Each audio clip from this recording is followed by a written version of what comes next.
வணக்கம். நான் கனி மார்த்தாண்டன். இன்றைய ஜோதிட வகுப்பில் திருமண வாய்ப்புகள் தட்டி போகக்கூடிய கிரக அமைப்புகள், திருமண வாழ்க்கை தாமதமாகக்கூடிய கிரக அமைப்பு எப்படி கணக்கு செய்யலாம். பல வகுப்புகளில் இது பற்றி நான் உங்களுக்கு சொல்லியிருக்கேன். இருந்தாலும் இந்த கிரக அமைப்புகள் இன்னும் நிறைய இருக்குது. அதில் மிக முக்கியமான சில கிரக அமைப்புகளை நீங்கள் பார்த்ததும் தெரிந்து கொள்ளக்கூடிய விதிகளை இன்றைக்கி பார்க்க போகிறோம். அதனால்தான் இன்றைக்கி வகுப்பில் திருமணம் நடப்பது குதிரை கொம்புன்னு போட்டிருக்கேன். குதிரைக்கு கொம்பே கிடையாது. அப்போ திருமண வாழ்க்கை என்பது குதிரை கொம்பு போல் மிக அரிதான ஒரு விஷயமாக யாருடைய ஜாதகத்தில் இருக்கும். இந்த கிரக அமைப்புகளை எப்படி நம்ம கண்டுபிடிக்கலாம்? இன்றைக்கி ஜோதிட வகுப்பில் இந்த திருமண வாய்ப்புகள் தட்டி போகக்கூடிய ஒரு ஜாதகத்தை எப்படி கணக்கு செய்ய வேண்டும், அதுதான் இன்றைக்கி வகுப்பு. இந்த வகுப்பில் 5 விதிகளை நான் உங்களுக்கு சொல்லித்தரப்போகிறேன். இந்த 5 விதிகளுமே ஒரு ஜாதகருக்கு திருமண வாழ்க்கை என்பது மிகுந்த போராட்டம், சிரமத்திற்கிடையே தான் கிடைக்கணும். ரொம்ப கஷ்டப்பட்டு தான் திருமண வாழ்க்கையை அவங்க அடைய வேண்டிய ஒரு ஜாதக அமைப்பு. போராடலை, முயற்சி செய்யலை அப்படின்னு சொன்னால் அவங்களுக்கு திருமண வாழ்க்கை என்பதே இந்த பிறவியில் இருக்காது. இப்போ நான் சொல்லித்தரப்போகிற இந்த கிரக விதிகள் யாருடைய ஜாதகத்திலாவது இருந்தால் அவங்களுக்கு திருமண வாழ்க்கை என்பது ஒரு கேள்விக்குறியாகத்தான் இருக்கும். அவர்களுடைய பூர்வ புண்ணியம், தாய் தந்தை சேர்த்து வைத்த புண்ணியங்கள்,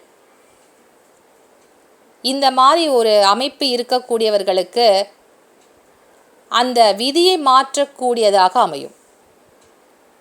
இப்போ தாய் தந்தை சேர்த்து வைத்த புண்ணியமும் இந்த ஜாதகருக்கு இல்லை அப்படின்னு சொன்னால் இந்த விதி இருக்கக்கூடியவங்களுக்கு திருமணமே நடக்காதுன்னு கூட நீங்கள் எடுத்துக்கலாம். முதல் விதியாக லக்கணத்திலிருந்து 10ஆம் இடமான கர்மஸ்தானத்தில் ராகு ஒரு ஜாதகருக்கு இருந்து அந்த ராகுவை சனி பார்த்தால் திருமண வாழ்க்கை என்பது அமையாது. அவர் ஒரு இளம் துறவி அப்படின்னு கூட சொல்லலாம். சின்ன வயசுலேயே ஒரு துறவற வாழ்க்கையை மேற்கொள்ளக்கூடிய ஒரு நபராக அவர் இருப்பார். சாமியார் மாதிரி போயிடுவார்னு கூட எடுத்துக்கலாம். சனியே கர்மகாரகன். இந்த கர்மகாரகனுடைய பார்வை 10ஆம் இடத்தின் மீது படுகின்ற பொழுது அந்த தொழில் எதுவாக இருந்தாலும் அந்த கர்மத்தை அவர் செய்யணும்.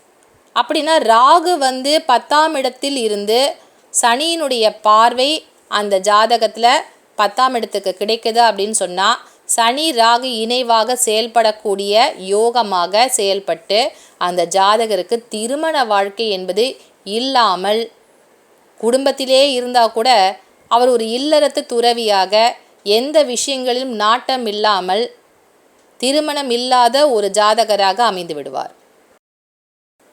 இந்த உதாரண ஜாதகத்தில் இருக்கக்கூடியது தனுசு லக்கணம். தனுசு லக்கணத்திற்கு 10ஆம் வீடான கன்னி ராசியில் ராகு இருக்கக்கூடிய அமைப்பு. கடக ராசியில் சனி இருக்கார். லக்கணத்திற்கு 8ஆம் இடத்துல சனி இருக்கக்கூடிய அமைப்பு. சனியினுடைய பார்வை ராகுக்கு கிடைக்குது. சனி தான் நின்ற இடத்துலேருந்து 3, 7, 10 ஆகிய ஸ்தானங்களை பார்ப்பார். அப்போது ஒரு ஜாதகத்தில் 10ஆம் இடத்துல ராகு இருக்கார். லக்கணத்தில் ராகு இருந்தாலும் சனியை பார்க்கலாம். அதே மாதிரி 4ஆம் இடமான சுகஸ்தானத்தில் சனி இருந்தாலும் 10ஆம் இடத்தில் இருக்கக்கூடிய ராகுவை பார்க்கலாம். இந்த ஜாதகத்தில் சனி தன்னுடைய 3வது பார்வையால் ராகுவை பார்க்கக்கூடிய அமைப்பு. இந்த அமைப்பு இருந்தால் அந்த ஜாதகருக்கு திருமணம் என்பது அமையாது. அவர் ஒரு இளம் துறவியாக வாழ்க்கையை நடத்த வேண்டிய ஒரு ஜாதக அமைப்பு.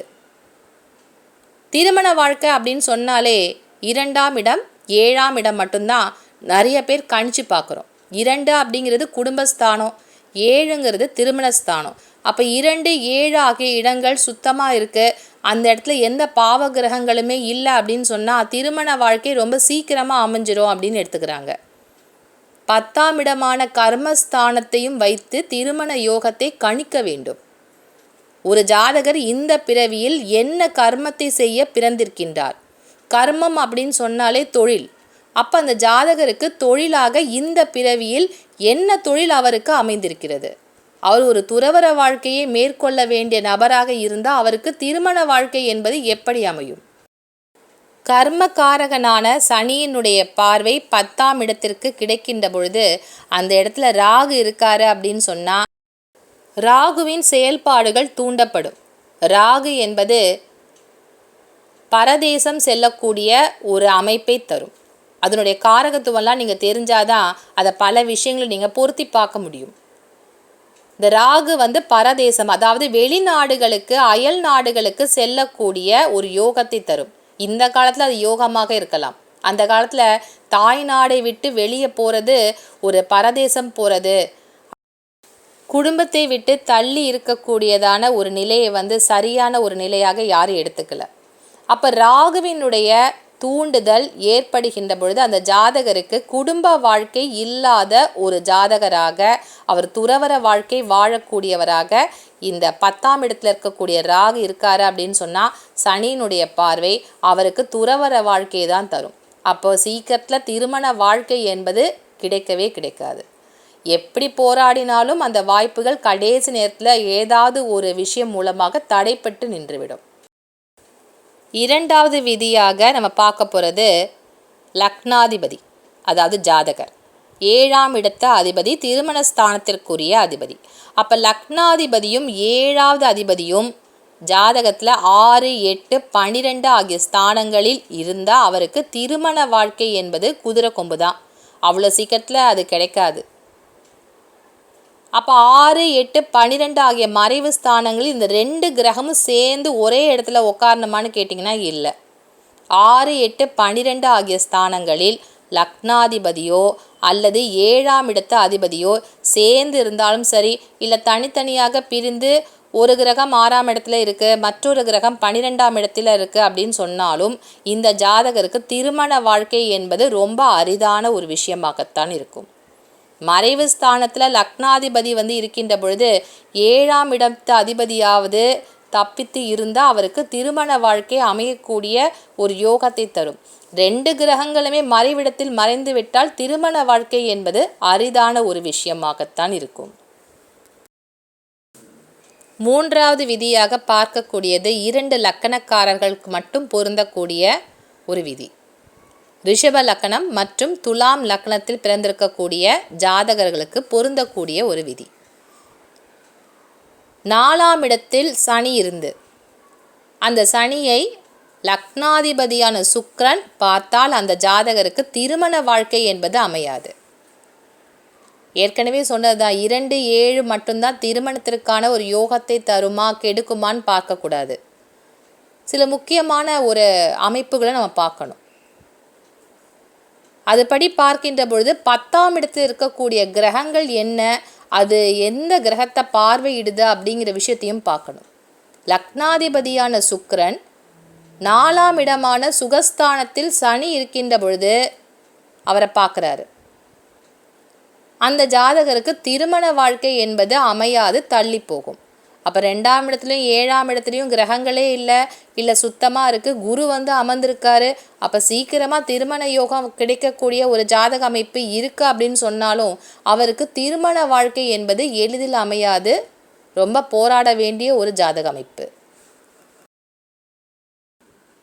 ரிஷப லக்கணத்தில் பிறந்திருக்க ஒரு ஜாதகருக்கு 4ஆம் இடமான சுகஸ்தானம் சிம்ம ராசி. அப்போ சிம்ம ராசியில் சனி இருக்கக்கூடிய அமைப்பு. சனியை லக்னாதிபதியான சுக்கிரன் பார்வை செய்தால் அவருக்கு திருமண வாழ்க்கை என்பது அமையாது. சுக்கிரனுக்கு ஒரே ஒரு பார்வை மட்டும்தான் இருக்கு, சனிக்கு மட்டும்தான் விசேஷ பார்வைகளாக 3 பார்வைகள் இருக்கு. சுக்கிரனுடைய பார்வை சனிக்கு கிடைக்கணும் அப்படின்னு சொன்னா 7ஆம் இடத்துல தான் இருக்கணும். 7ஆம் இடம் அப்படின்னு சொன்னது சனிக்கு 7ஆம் இடமாக சுக்கிரன் இருக்கணும்.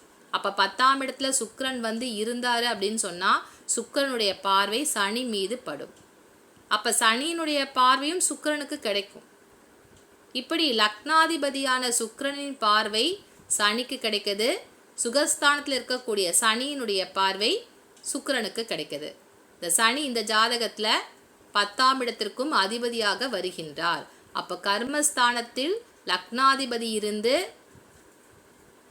கர்ம காரகரான சனியின் பார்வை படுவதால் இந்த ஜாதகருக்கு திருமண வாழ்க்கை என்பது எளிதில் அமையாது. இதே மாதிரி தான் துலாம் லக்னத்தில் பிறந்தவங்களுக்கும் நீங்கள் கணக்கு செய்யணும். துலாம் லக்னத்தில் பிறந்தவங்களுக்கு 4ஆம் இடமான மகர ராசியில் சனி இருந்து அந்த சனியை 10ஆம் இடத்தில் இருக்கக்கூடிய சுக்கிரன், அப்போ கடக ராசியில் சுக்கிரன் இருந்து சுக்கிரனுடைய பார்வை 4ஆம் இடத்தில் இருக்கக்கூடிய சனிக்கு கிடைத்தால் அந்த ஜாதகருக்கு திருமண வாழ்க்கை என்பது தள்ளி போகும், எளிதில் கிடைக்காது. இந்த 2 லக்கணக்காரர்களுக்கும் எப்படி இந்த 10ஆம் இடமும் 4ஆம் இடமும் செயல்படுது அப்படிங்கிறத நீங்கள் தெரிஞ்சிட்ருப்பீங்க. 4ஆம் இடம் என்பது சுகஸ்தானம். ஒரு ஜாதகருடைய திருப்தி சந்தோஷத்தை தரக்கூடிய இடம் 4ஆம் இடம்தான். அப்போ அந்த 4ஆம் இடத்தில் சனி அமருகின்ற பொழுது அந்த இடத்தில் ஒரு தாமதம் தடையை தரக்கூடிய அமைப்பாக செயல்படுவார். அதுவும் கர்மக்காரகனான சனி 4ஆம் இடத்திலிருந்து லக்னாதிபதியுடன் தொடர்பு கொள்கின்ற பொழுது அந்த ஜாதகருக்கு திருமண வாழ்க்கை என்பது அவருடைய தனிப்பட்ட விருப்பத்தையும் சந்தோஷத்தையும் தரக்கூடிய அமைப்பை தடையாக செயல்படுவார். இப்படியும் நீங்கள் 4ஆம் இடம் மற்றும் 10ஆம் இடத்தினுடைய அதிபதியும் சேர்த்து எடுத்துக்கணும். அந்த விதி நீங்கள் பார்த்து இப்போ தெரிஞ்சிட்ருப்பீங்க. அடுத்த விதியாக லக்கணத்திற்கு 7ஆம் இடமான திருமண ஸ்தானத்தில் சந்திரனும் சுக்கிரனும் சேர்ந்து இருந்தால் அந்த ஜாதகருக்கு திருமண வாழ்க்கை என்பது சீக்கிரமாக கிடைக்காது. சந்திரனும் சுக்கிரனும் பார்த்திங்கன்னா இரண்டுமே பெண் கிரகங்கள். இந்த பெண் கிரகங்கள் இரண்டுமே சேர்ந்து 7ஆம் இடத்தில் அமருகின்ற பொழுது அது ஒரு களத்திர தோஷத்தை தரக்கூடிய அமைப்பு. கடுமையான திருமண தோஷங்களில் இந்த சந்திரனும் சுக்கிரனும் சேர்ந்து 7ஆம் இடத்தில் இருக்கிறது ஒரு கடுமையான தோஷம். சூரியனும் செவ்வாயும் சேர்ந்தால் எப்படி கடுமையான ஒரு தோஷ ஜாதகமாக நம்ம எடுத்துக்கிறோமோ அதே மாதிரி தான் சந்திரனும் சுக்கிரனும் சேர்ந்து 7ஆம் இடத்தில் இருந்தால் அந்த ஜாதகருக்கு திருமண வாய்ப்பு என்பது ரொம்ப அரிது, சீக்கிரமாக கல்யாணம் நடக்க விடாது அப்படிங்கிறத நம்ம எடுத்துக்கணும். இரண்டுமே சுப கிரகங்கள் தானே, அப்போ சீக்கிரமாக திருமணம் நடந்துடும் 7ஆம் இடத்துல இருக்கிறதுனால அப்படின்னு சொல்லி நீங்கள் தவறாக கணிச்சிடாதீங்க. வளர்பிறை சந்திரனாக இருந்தாலும் சரி, சுப கிரகமான சுக்கிரனுடன் சேர்ந்து விட்டால் அந்த ஜாதகருக்கு திருமண வாழ்க்கை என்பது அவ்வளவு சீக்கிரத்தில் கிடைக்கவே கிடைக்காது. 7ஆம் இடத்தில் தனித்த சுக்கிரன் இருந்தால் கூட அதற்கு பேர் காரகோ பாவநாஸ்தி. அந்த காரகத்தை அழிக்கக்கூடியதாக ஒரு கிரகம் செயல்பட்டால் அதுக்கு தான் காரக பாவநாஸ்தி, காரகோ பாவநாஸ்தின்னு சொல்லுவாங்க. அப்போ 7ஆம் இடத்துல தனித்த சுக்கிரன் கூட ஒரு தோஷந்தான்.